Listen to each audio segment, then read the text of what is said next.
Hello everyone. Should you give your first salary, January salary, to God?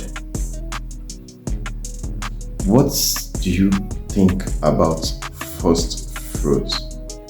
I want you to watch a video.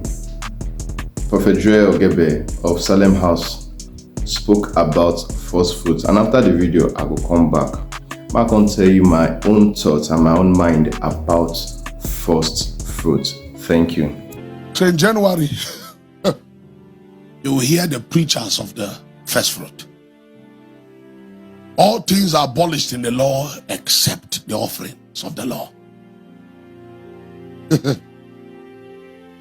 offerings of the law. Tell anybody the offerings of the law.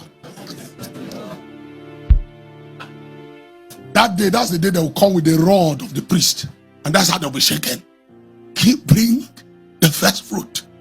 10 reasons why if you don't bring the first fruit, God will kill you.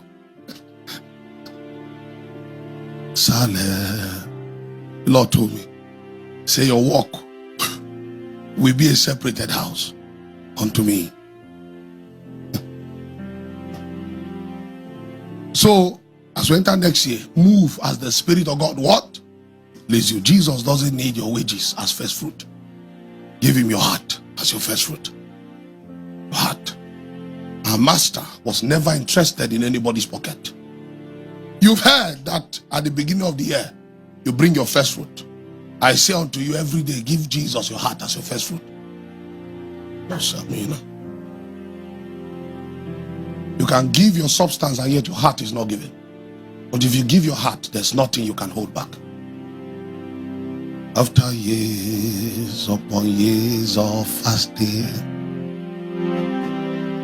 after years, many years of weeping, you can see now that I am a priest.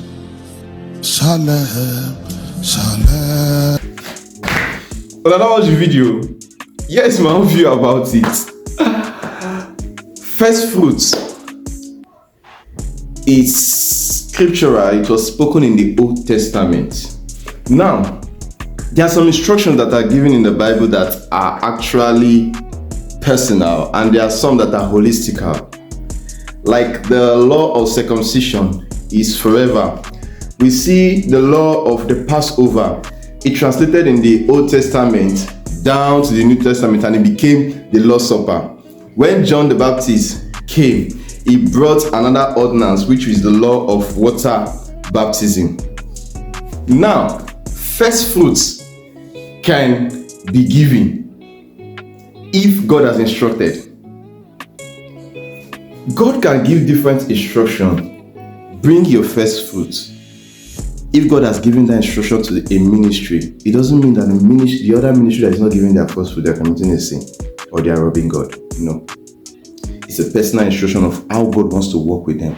It's a sacrifice that God has said, do this every year. It's like a sacrifice. Now, the ones that are giving their first fruit and the ones that are not giving, it's not that, and there is no difference among them.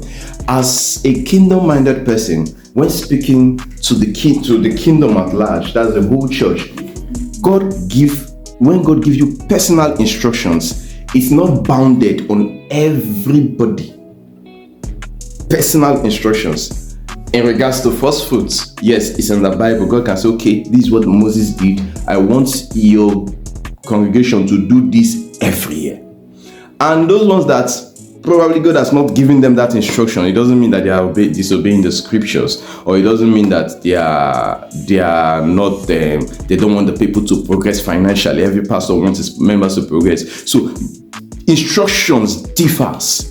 There are people that first fruit has opened their ground, and there are people that there were other sacrifice or other things that God has instructed them to do, and it has caused open door.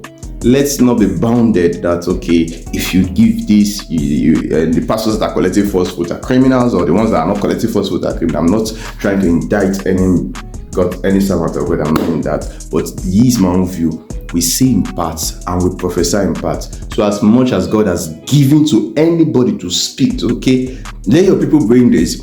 And some people say, okay, I don't want you to bring first fruits. This is what I want you to bring.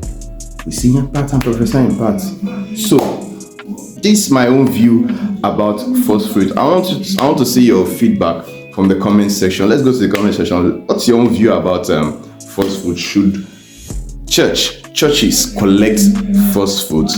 Thank you.